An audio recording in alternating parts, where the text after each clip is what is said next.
of the which makes you choke on your breath. And police begins investigations into the alleged assault of some head teachers in the Tamale metropolis. We'll bring you details plus the latest on the strike by the teachers there. Also later, MP for Ningo Pram criticizes government over what he calls its failure to compensate victims of the Ayawaso West Wogon by-election 2 years after the incident. We must demand that justice is served the 8 citizens whom government has pledged to compensate. I pray you, Mr. Speaker, to use your good offices to direct all relevant state institutions to act expeditiously in the resolution of this matter. But what's government's position on the matter? We'll speak live with the Majority Chief Whip. Also, President Akufo-Addo's ministerial nominees to be vetted on February 10. Meanwhile, member of the Appointments Committee says they cannot do a thorough job if government fails to furnish them with copies of handing over notes from the various ministries and agencies. Let's say the Interior Minister, he's been there for 4 years, okay? And then the President nominates him again, and then he brings him. What am I going to use to assess him? The work he's done for the 4 years. And where can I get comprehensively? The handover notes. And coming up in business, Economic and Organized Crime Office charges Chinese firm Chai for operating a Ponzi scheme, warning the public against engaging in any form of business with the company. And later in sport, we'll tell you about compliance of the COVID-19 safety protocols at the Accra Sports Stadium. We have details of all of these and more here on Newsnight. You can send us your views on WhatsApp 055 111 997. I am Emefa Apawu. And my name is Ernest.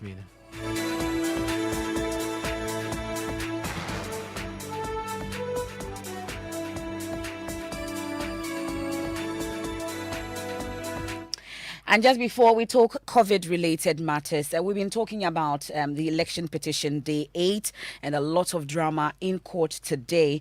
Second witness for the NDC side cleared. Dr. Kwesa White, we're told, by the NDC team, made them happy. He was credible, they say. But there were some concerns that was raised by Dr. Dominic Ayine, for instance, that the NPP side is of the view that the NDC side wants to poison the minds of the public against the judges. You heard lawyer Tachuchi Katar in court today raised concerns about harassment of your witness today. Justice Yawapao mentioned that he was not harassing the witness, just wanted clarity to some issues he raised and that it is not in his place to harass them. Also, there were questions that were asked during the NDC's press conference after the proceedings that they were asking whether the judges had descended into the arena of conflict and that they leave it to the public to decide. But let's bring in Nana Adjoa Adubia Sante. She's a member of the NPP's legal committee, and she's also a member of the second respondent's legal team. Thank you very much for your time here on Newsnight. Apologies, we're unable to raise you on top story, but you have to reduce the volume of your radio set, Nanajwa. But I'll first want to find out from you your thoughts on today's proceedings. Hi, Emefa, I can't hear you too well. Is it better now, Nanajwa?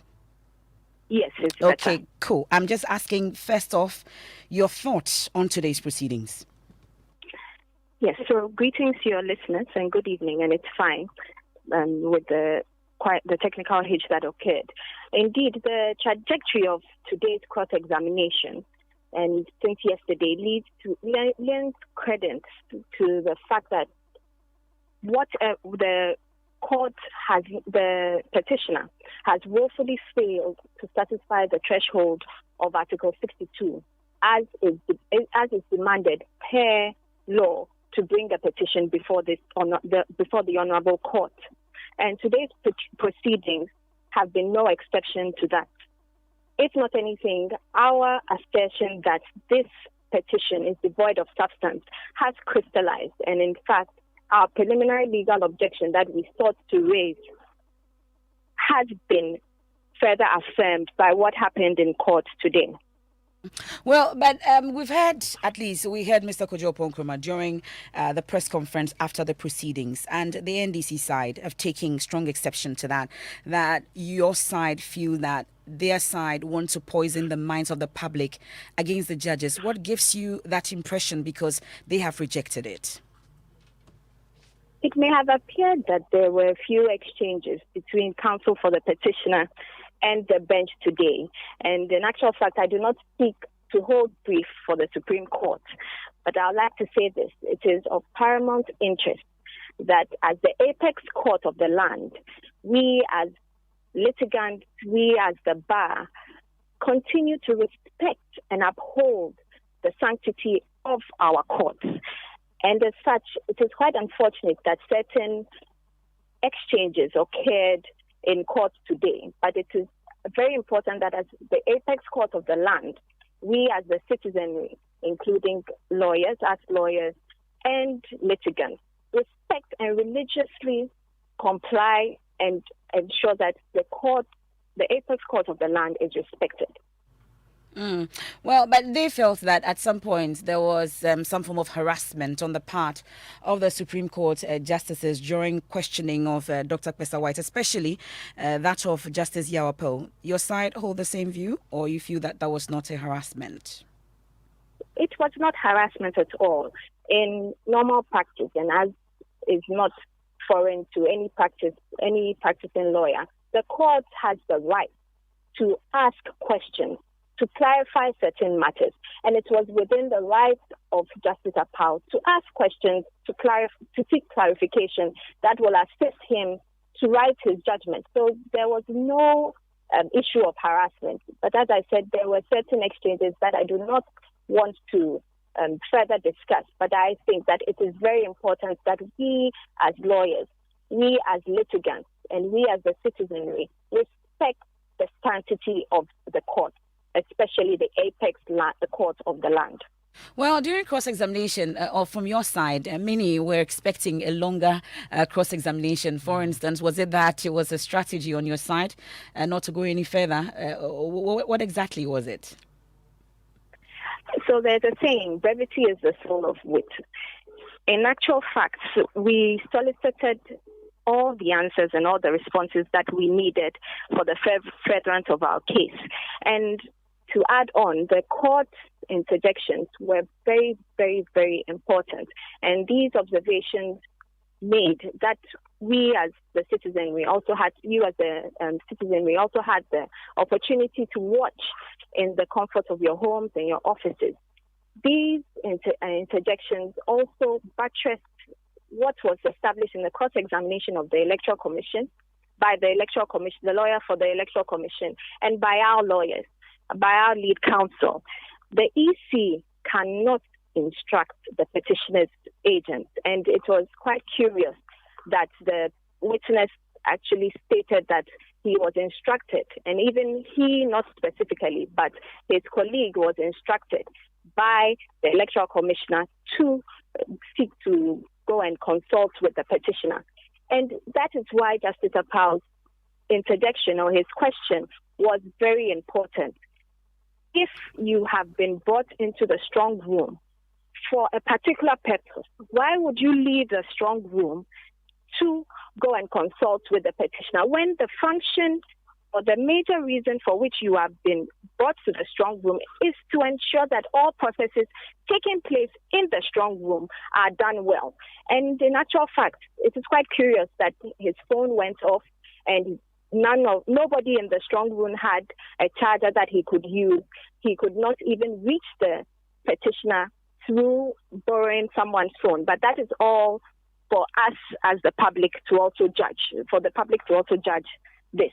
Then also the Justice Tokonu handing Form 13, a copy of Form 13 to the petitioner was also very, very instructive and very crucial to the case of the petitioner. The petitioner's witness. Well, that's one issue that the NDC side have raised concerns about. But in wrapping up with you, Nanajwa, I asked Dr. Dominic Ayini the same question just before we ended. I would want to find out if the entire proceedings today made your side happy. Yes, it did. It made our side happy. We solicited the right answers to the questions that we put to the witness.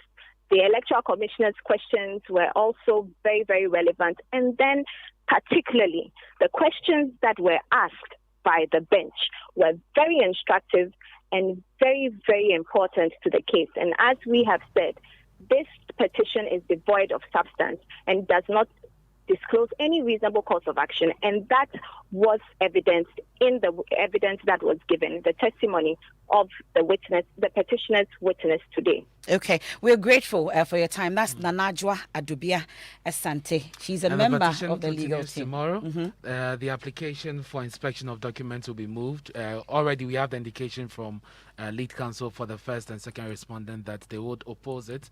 It will be interesting to hear what the judges will say about that, and then they'll give an indication of whether or not would proceed. And that will mean that if we proceed, the EC chairperson, all things being equal, should be in the box. And we look forward to that. Let's talk COVID-19 now.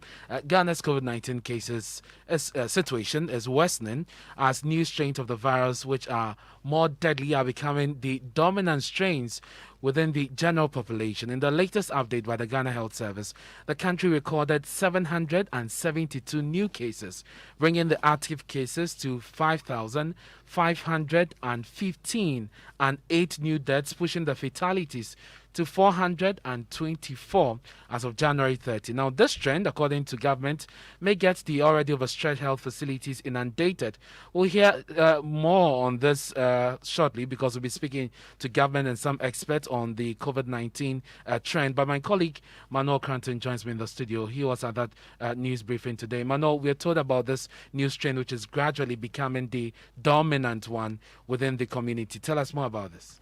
Well, indeed, Ernest, there have been 2 separate studies of the new strain in the country. The first was after they were discovered at the airport, and then the second borders on further studies conducted to establish the extent of spread within the general population. What we know from these is that more and more cases really are being recorded within the community, and most of them seem to have the new strain. So from some 20% to about 36%, we are told by the Ghana Health Service, in just 2 successive updates, we have the new strain. Do we know where these cases have been recorded? Yes, we as we are told, the Greater Accra region continues to record the most of the cases.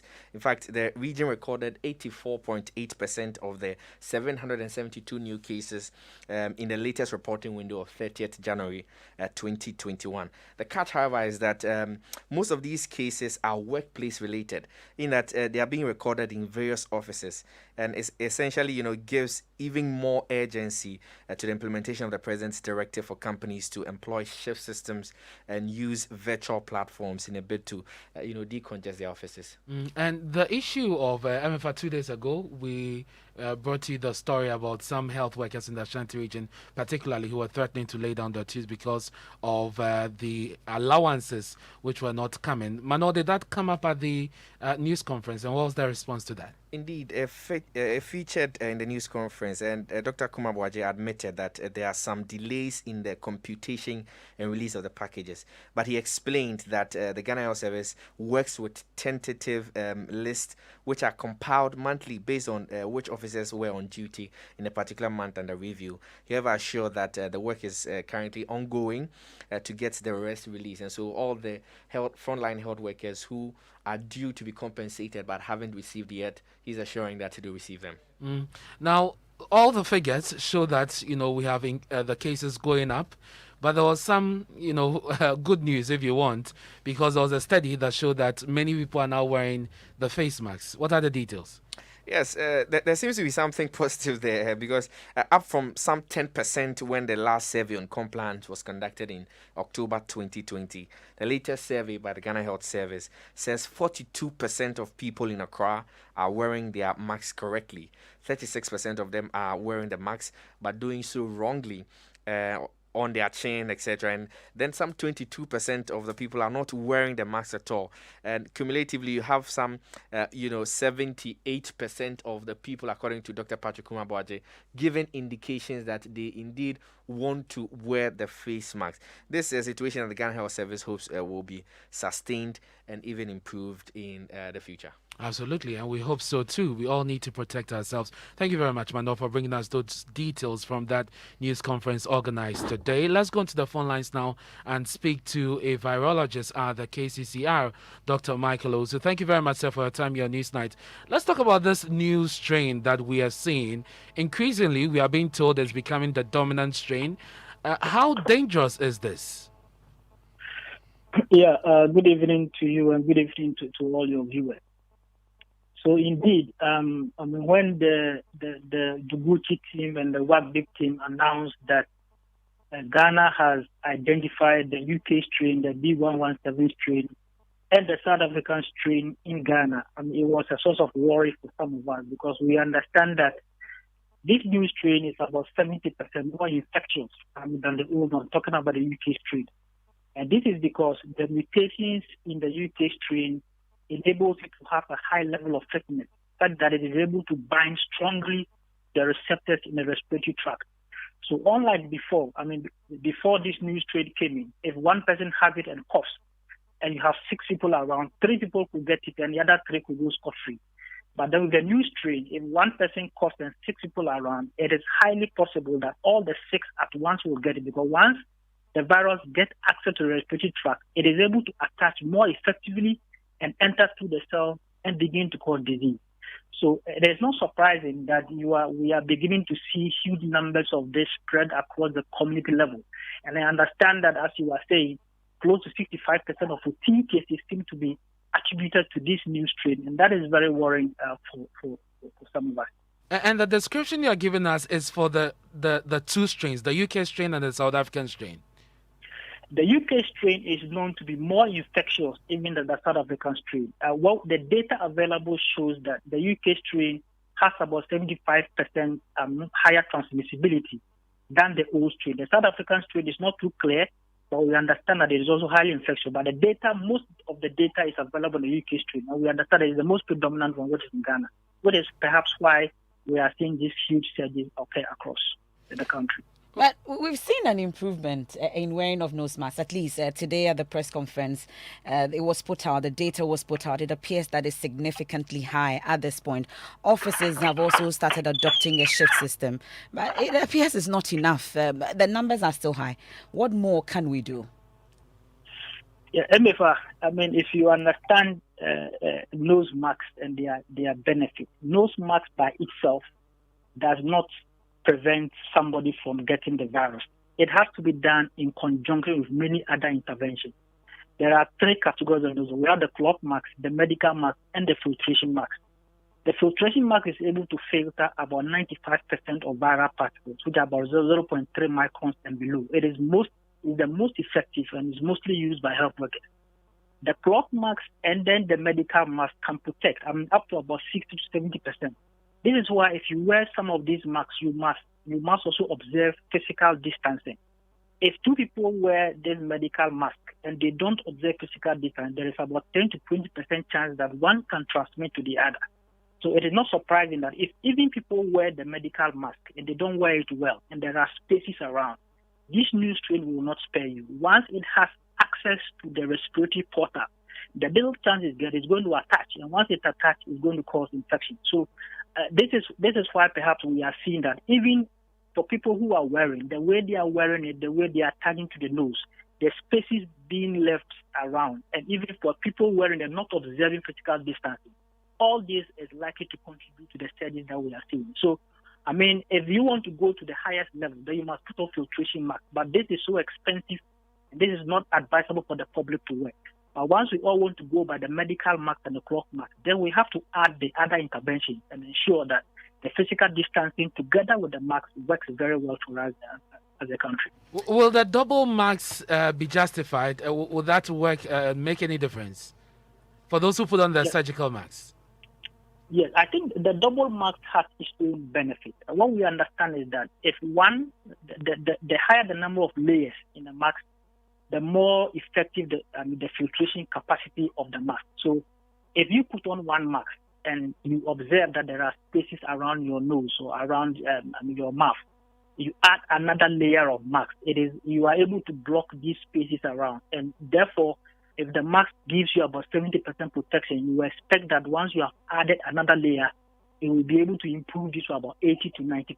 So for me, I think that the 2 or 3 masks is able to provide some level of fitness around your nose so that you don't permit air through any space to flow through, so that you have such viruses have a chance to go through. So it doesn't have any scientific basis, but then somebody says through common sense, you know that if you put on something that is not tight enough, but you can double it to improve the tightness, then you are sure that At least you can be able to prevent any viral particles from getting access to any of the portals and causing disease.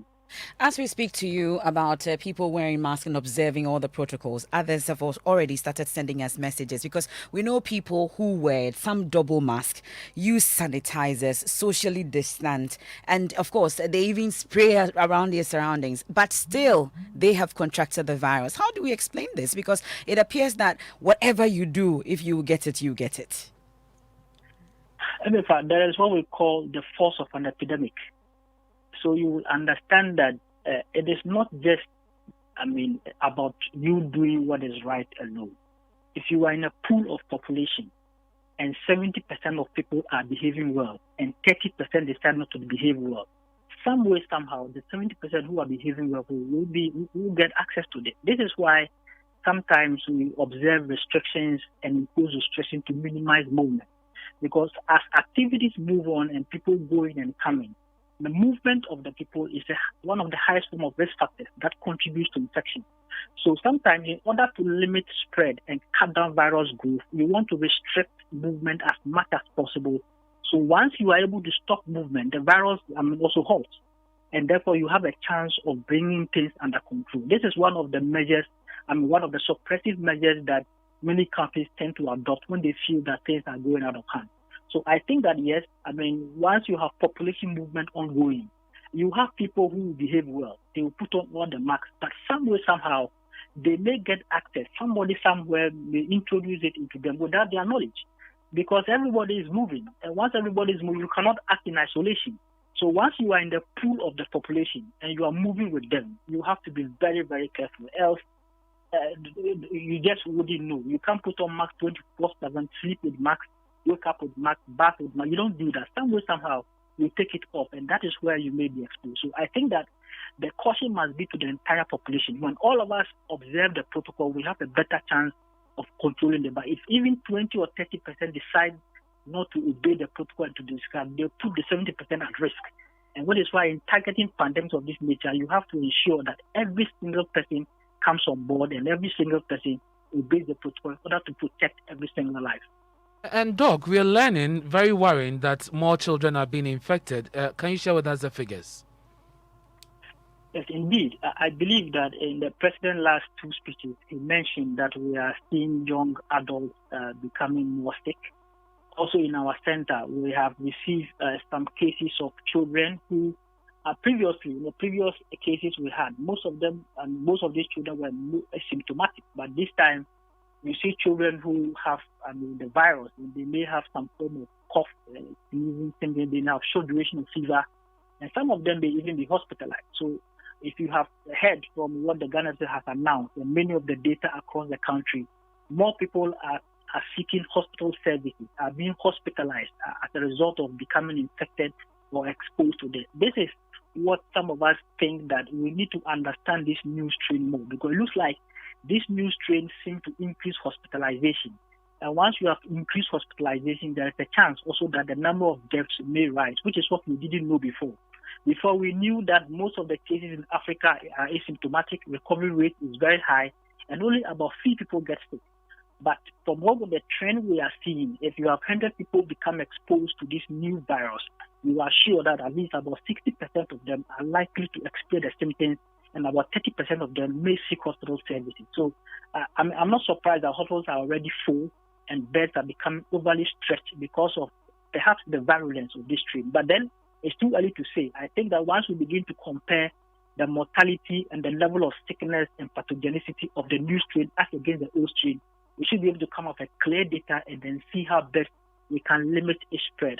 For me, if the new strain is associated with sickness, severity, hospitalization, then of course, you will expect that we need to put in some additional restrictions to slow its movement and spread. If you allow it to move through the population, it means that it's going to cause many people to be hospitalized. And if you don't take care, many people are going to lose their lives. This is my worry about this new strain, which I think that we need to do our best to limit its movement so it doesn't run its natural course and cause problems and havoc to the country. Very well. Dr. Michael Owusu, thank you very much. That's a researcher at the Kumasi Center for Collaborative Research, and he joined us with some, understanding on the new strain, which is becoming more dominant in the cases that we are recording, Emefa. And he's a microbiologist as well, and also a lecturer at the Kwame Nkrumah University of Science and Technology. And we've had people who have mentioned that even after getting a negative result, they still suffered some form of complications. But one of COVID-19 survivors, Farid, has been sharing his near-death experience after contracting the virus. According to him, he suffered one of the rare forms of the virus which doesn't allow victims to exhibit symptoms. Yeah, the first facility I went to, they just do testing, blood testing, urine test. And then there's the first government hospital I went to. The first hospital I went to was a government hospital. And then on 22nd of December, I had to be rushed to Dr. Boateng. Okay, which is a private hospital. Exactly. So when I got to Dr. Boateng took my lab results, okay, and then started going through them. But he recommended I do an X-ray scan in his hospital. So within 10 minutes after getting to the hospital, I went for the X-ray scan. And surprisingly, it didn't even take me 20 minutes after I got to the hospital, okay? I lost control and couldn't breathe. I was choking. And this thing happened right in the office of the doctor, because he called me and was examining my X-ray, was checking my lab results. This was just 20 minutes after I got to the hospital. And I was choking to the extent that the doctor's fan, which was, on, was what I raised my head to try and breathe as much as I could. But the harder I tried, the more my breath choked me. So I was choking. The doctor ran out of the of the office. He ran out of the office, shouted, called the doctors, told them to bring oxygen. Then he did an emergency setup inside the consulting room. So over there, they put oxygen on me. I was taking injection upon injection upon injection. I can say that inside his office alone, I took about 6 injections. They told me to open my mouth. I opened my mouth. They put about 15 to 19 tablets. They just poured into my mouth, poured water into it. So about 5 minutes after, they gave me the injections and put me on oxygen, I was getting back to stable condition. Yeah. So after I recovered, I became stable, they took me to their COVID center. It's a private facility, but they have a COVID center where they treat patients separately from the other patients. So I had my own room. Everything was in my room. So they took me there. And then in the evening, that evening, the doctor came and said, my situation is very serious. And then it's what they call autoimmune hemolytic anemia. Very traumatic. If you are not wearing your mask, just this wear is a good time, man. Just to wear your mask. it, because and make sure that you observe some distance wherever you are. Avoid social gatherings. And on social gatherings, we can hear from the Vice President of the Accra College of Medicine, Reverend Professor Adukwe Hesse, who is warning Ghanaians against participating in social gatherings if it is urgent because of the possibility of contracting COVID-19. You see, there are certain things that unless you pass through, you have no idea. And this virus is evil. That's the way I see it. And what I went through, you will not wish it. I don't have enemies, but you won't wish it on anyone who you feel hates you so much that in human terms, you would wish that person would go through suffering. No, you wouldn't, because it's horrible. And it is real. And the worst thing is that it doesn't respect age. It doesn't respect whatever. For us, we just shared air, and it was an open air space too. Just shared air with someone in over a period of time. And that's it. It is real, and people should, mask up, keep their distance, and be asocial in the sense that if you don't have to go where people are, where you're going to share air with anybody, please don't go. Please, don't go.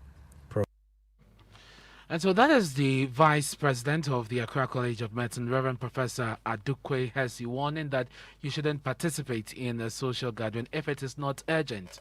And Emefa, sadly, remember the veteran in the UK, Sir Tom More. who worked just to raise funds to support COVID-19, the fight against the pandemic in the UK.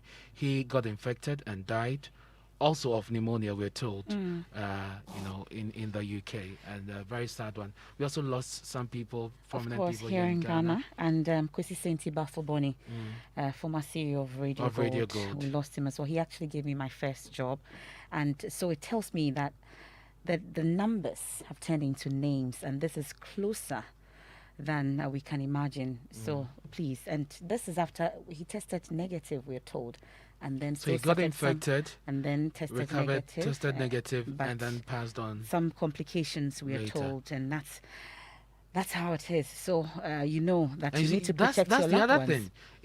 Even after you have recovered, there's no guarantee that your health will be the same. Of the woods, yeah. And the doctors have said that the post complications, which includes the erectile dysfunction and fatigue, amongst others. So you need to take it very serious.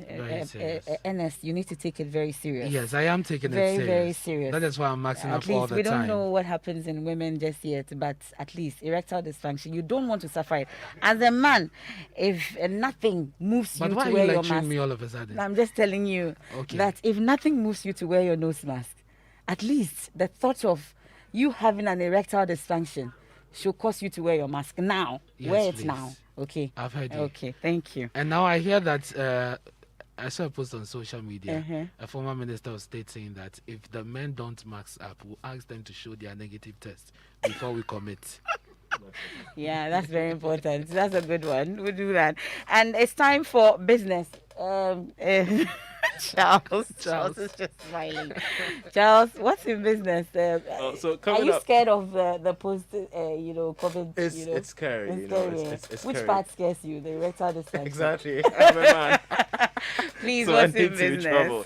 Well, coming up in business tonight, the Economic and Organized Crime Office says that the Chinese firm Chai has been operating a Ponzi scheme as it warns the public not to engage the firm in any business.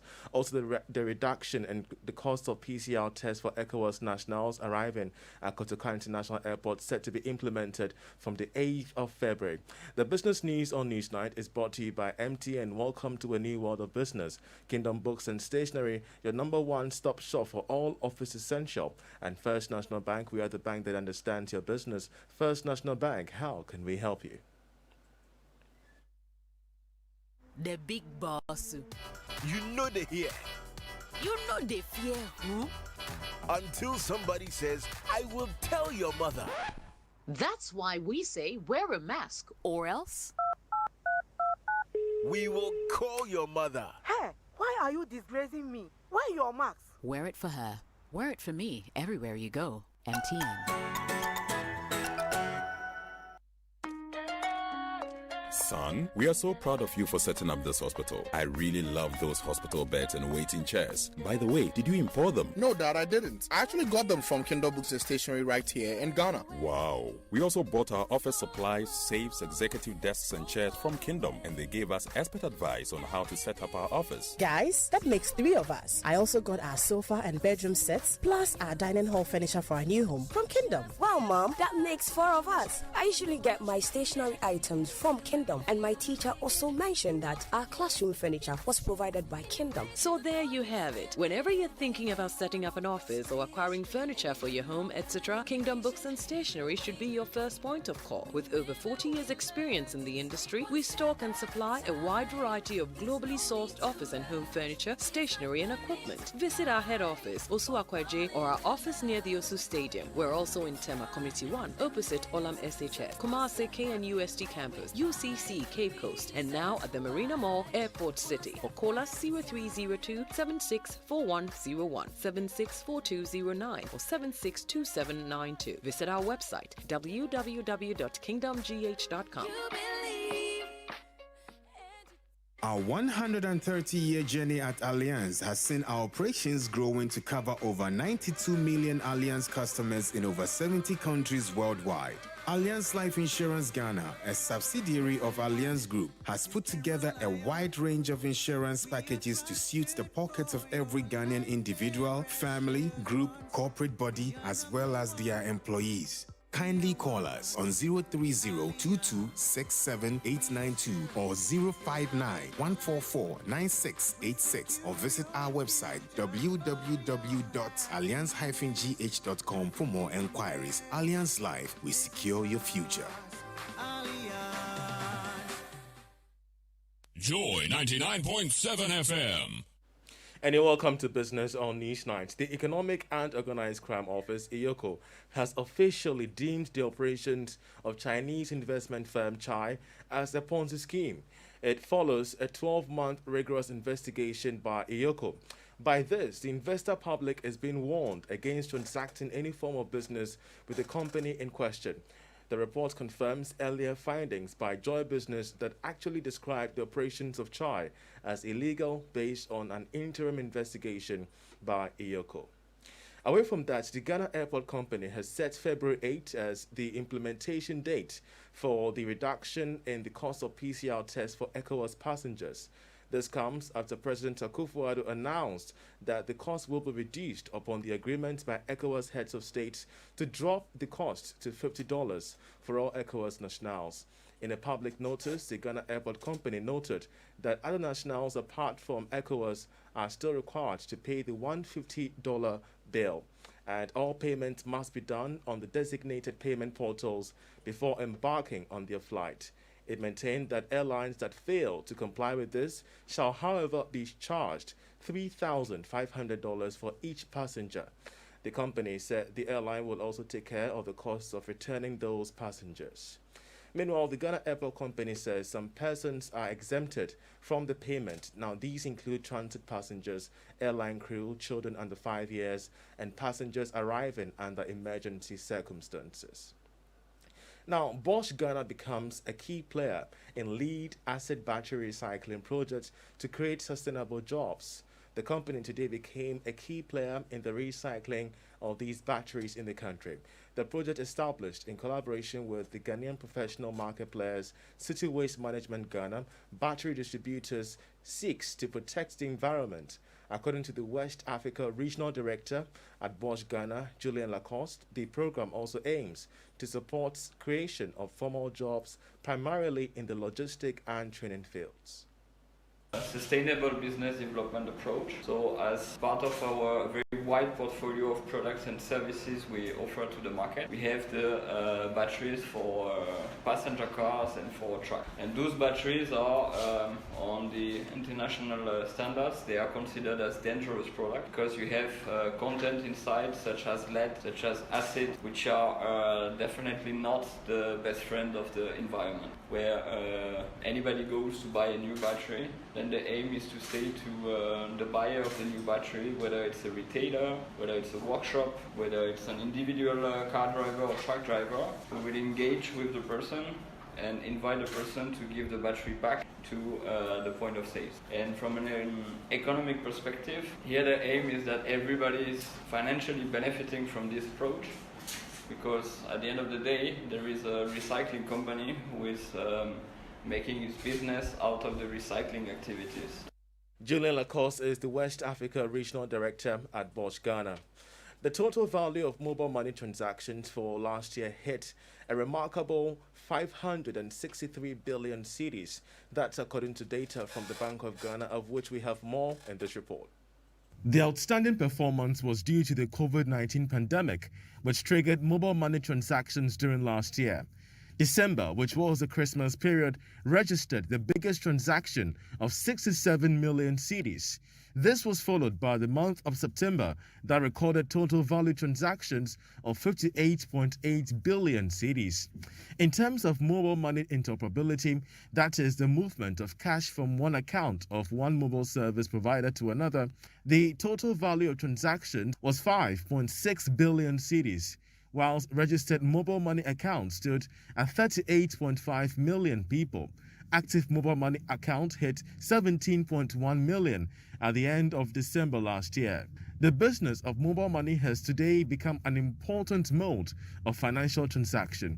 It reduces risk of loss in carrying cash and has proven to increase savings opportunities. Consumers can also use Momo to pay bills such as electricity. On the other hand, it comes with security threats, which call for an adequate security to protect consumers. Overall, mobile money transactions has become a cornerstone of the economy and therefore requires enhanced customer-centric services to keep consumers happy. Well, that ends it for business on Newsnight. Many thanks, Charles, for bringing us the latest in the world of business. We'll be taking you to Tamale shortly. Before then, you've been sending us your messages on WhatsApp.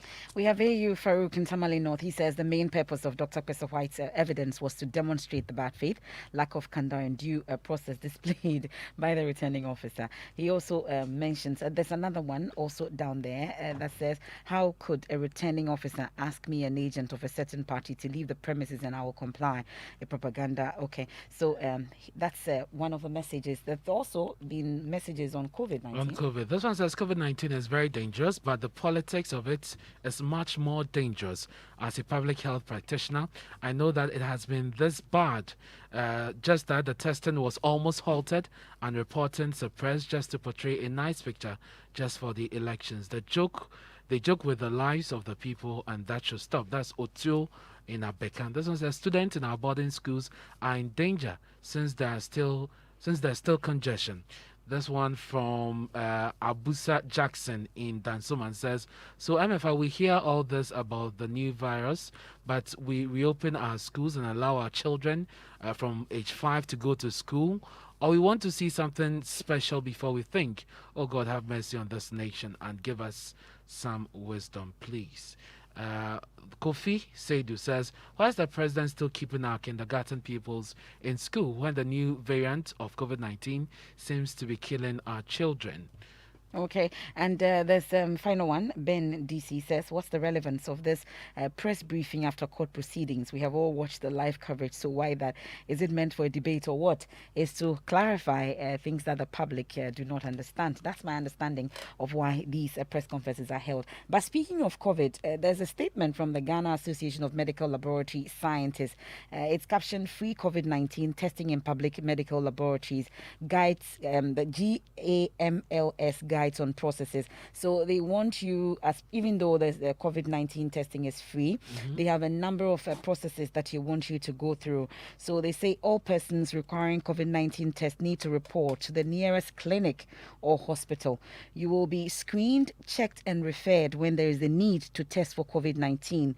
You will be given a secret number that will enable the outbreak response team to contact you when the report is ready.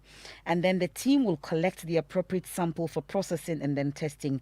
The request for COVID-19 testing will be sent to the laboratory using the online database for the management of the response to the pandemic.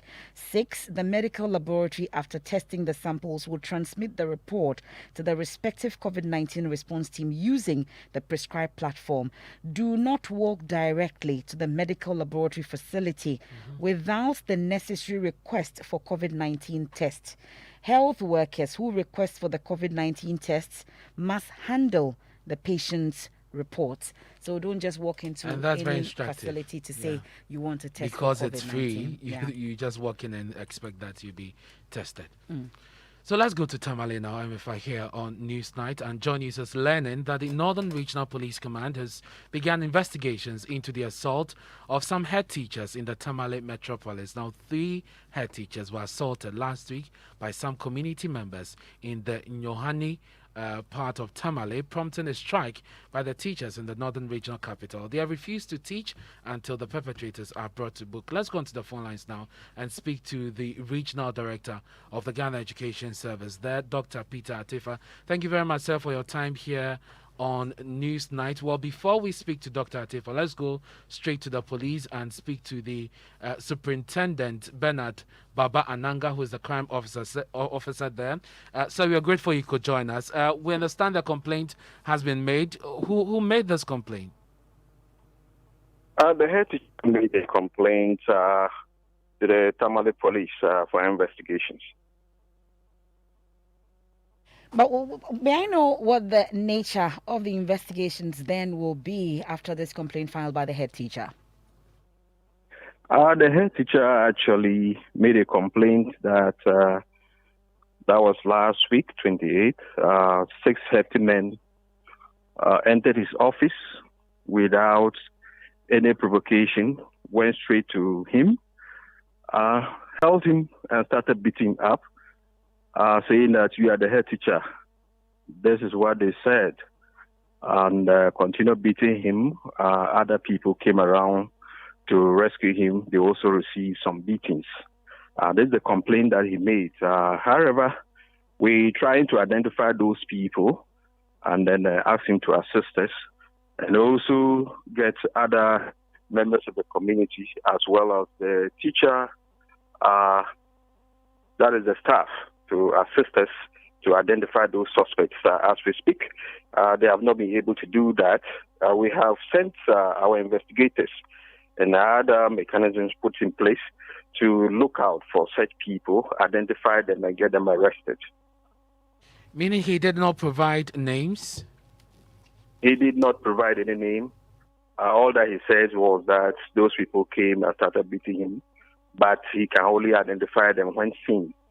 But he's not able to tell us who are those people.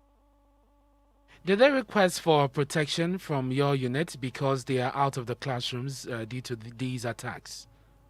What we actually did was that it was today that the regional police commander, COP, Mr. Yusabonga, visited the place. I accompanied him to the place. We actually wanted to take some proactive steps. We had this information on air initially, and then we had to make a follow-up. So when we went this morning, nobody was at the school there, so we waited for him as we called him. He came, we discussed with him, we gave him the assurance that we'll provide his security, and then we also encourage him and then the other teachers to come along and assist us identify those people who actually committed such offense. And even though he did not provide names, do you have leads that will help you in your investigation? From the teacher folks, some of them were not met at school, though some of them did not come forward to make complaints except the head teacher. We also took such steps to make follow-ups and get in touch with them. Others have been met, and we are also picking up information from other communities. However, we wanted to speak to some of the students to see or find out whether they'll be able to help in identifying such suspects. We did not meet anybody at school there. We also trying to get in touch with members of the community who probably might have seen all that happen to assist us. So I think, making headway to ensure their security and also guaranteeing their safety and also giving them numbers as well as visiting other probably food sellers and other persons that we think can be of help to help us identify such suspects. We're grateful for your time. That's the officer for the Northern Region Police, Superintendent Bernard Baba Ananga there. Let's do sports now. Hans Mensando, what's the latest? And Hans, you've been to the stadium. Yes. But before then, let's talk about the league. It appears that Oli coronavirus, Oli Supreme Court. Oli new strain. Oli new strain. It's dominating Accra. Yeah, they beat Accra House of Folk. Yeah, over the weekend. Over the weekend. King Faisal by 3 goals to 1. Very interesting. They are still the kings, here in Accra. Definitely. Akable is very happy about that. He's an Olympic supporter. He's actually he supports any team that beats Accra House of Folk. Oh, brilliant. Well, so I was there mainly to observe the extent to which people are adhering to the COVID-19 protocol, and the first thing I observed was that if you're not wearing a mask, you're not going to be allowed to enter the stadium. Okay. And so at least I can confirm that everybody entered the stadium with a mask. But what again I observed was that once people took their seats, the mask went off. Yes. But they have to support. Exactly. and they're having the conversations euphoria. About the game, the euphoria. Something happens and they are discussing it all the while not in the face mask. How about the capacity? Yes. So another worrying thing I observed is that you've got the whole 40,000 capacity across Sports Stadium, but people are crammed up at a particular section of the stadium. Okay. And then the other portions of the stadium is just there empty. And people are not observing the social distancing, protocols as well. At halftime, people came to a particular point, no face mask. Some of them had pulled it down and were just having conversations. There were people seated who were eating just behind them. So, I don't think that really fans are doing enough in terms of adhering to the protocols. Plus, again, there were policemen at the Accra Sports Stadium. And at no point did I see a policeman walk up to any of the fans who had pulled down the mask to tell him to, pull up the mask and all of that. So, clearly, there's a lot more that still needs to be done. I'm interested in knowing whether we had these, supporting teams, the cheerleaders and all of that. Were they drumming, dancing, cheering, doing the usual drama? I didn't observe the drumming and dancing at this particular game. I've observed because that would then create the atmosphere. Yeah, I didn't observe it in this particular game, but social distancing, I can tell you, wasn't really on. People were crammed up at one particular section, of the Accra Sports Stadium. I think we're still at a point. The stadium announcer actually had to tell people to keep a distance between themselves, and pull up the mask as well. So that's the observation from the Accra Sports Stadium. What else is in sports? And we've got Premier League action also going on. At the moment, it's halftime between Arsenal and Wolverhampton Wanderers. And it's 1-1 between the two sides. Later, Manchester United, who are winless in their last two Premier League games, with their last game ending in a 2-1 defeat at home to Sheffield United at Old Trafford. Their recent form has seen them drop from first to second, and tonight they are playing against Southampton. Here is manager Ole Gunnar Solskjaer. Well, we want to keep on trying to, of course, dominate games. We feel we've dominated them, but of course we need a little bit of spark up the last third, take the chances. Maybe I don't really like to bring these up, but the momentum shifted for us with the Sheffield United game. Of course it did. But I've got the delegates report through from the ref, and the two decisions were wrong. They've admitted that their goal should have been disallowed and ours should have stood. And that is a big momentum changer for us. That's more likely when you go 1-0 up than 1-0 down that you can go on and maybe win that game. So that's fine margins, and it has been the way this season. Fine margins. It's you hit the post, it goes in or it goes out. That's going to be the way all season. Sometimes you're lucky with decisions, sometimes you're not, and we just got to keep focusing on this game. Just do our job, and I'm sure the results and performances will come. Manchester United manager Ole Gunnar Solskjaer speaking ahead of their game against Southampton later tonight. Hans, I hope you're observing the safety protocols. Absolutely. Okay. Absolutely. I've got my mask on. You can see that. I don't want a lecture in erectile dysfunction from you, so I'm keeping it on. I'll share my notes with you. You can keep it. Thank you very much, Hans. Now, let me take you to the Upper West region, because preliminary reports from the Ghana National Fire Service on the fuel tanker explosion at the Wa magazine have pointed to naked fire from a welding gun, which came into contact with residual fuel from the tanker, resulting in the explosion. Well, Joy News' Upper West correspondent Rafiq Salam joins us on the line with the very latest on this. So, Rafiq, first of all, what is the condition of the victims who were hospitalized? What is there? The condition of those who were hospitalized. Yeah. The last victim whose name has been given as Musin Salif Warfalm. He was discharged yesterday from the Wa Municipal Hospital. But as I told you, that the other two who died were buried under strict Islamic tradition yesterday. And Rafiq, you've been speaking to the Upper West Public Relations Officer of the Ghana National Fire Service. What has he been telling you?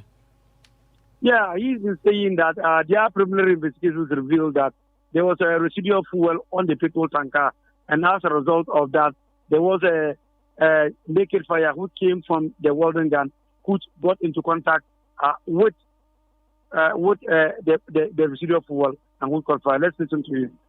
There was still some residual fuel, though they attempted to wash the tank, but there was still some residual fuel vapor inside that.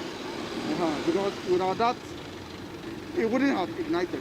So when the welder was doing the welding, unfortunately, from the information that is available to me, the valves on the tank were closed because according to them, under normal circumstances, if they had even opened the valves, within from 2-3 hours, all the vapors would have escaped.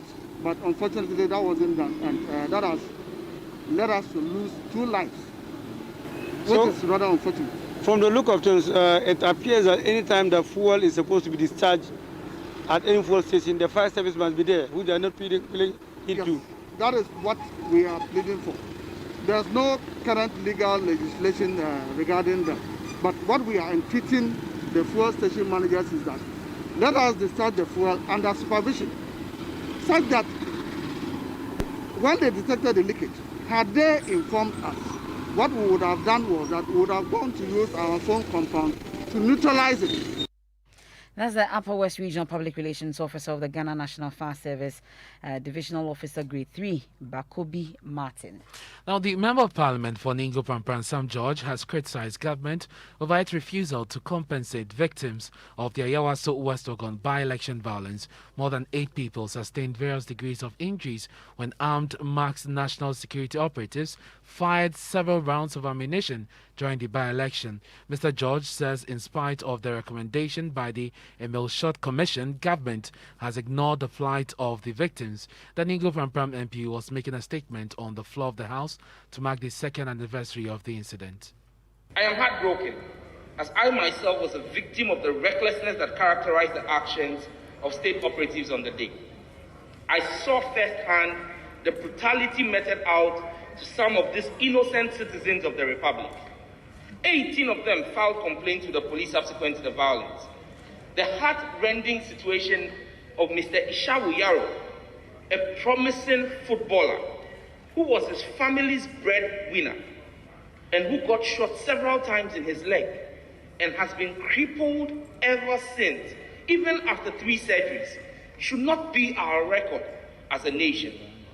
Despite the recommendation of the President's Commission of Inquiry on compensation for 8 out of the 16 and the acceptance of same in the white paper, these 8 innocent citizens have been ignored by the authorities.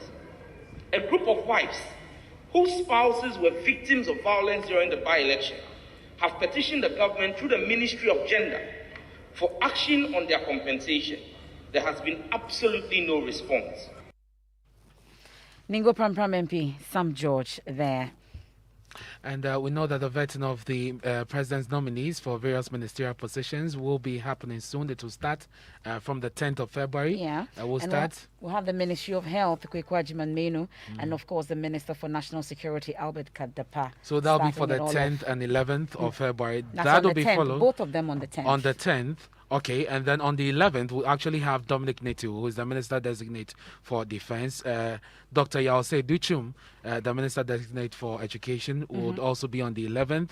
Then on the 12th, we'll have 3. That's Chairman Sabonsu, Parliamentary Affairs, Godfred Dame, for Attorney General and Minister for Justice, and then Ambrose Derry, Interior Ministry. We have the full schedule on myjoyonline.com already.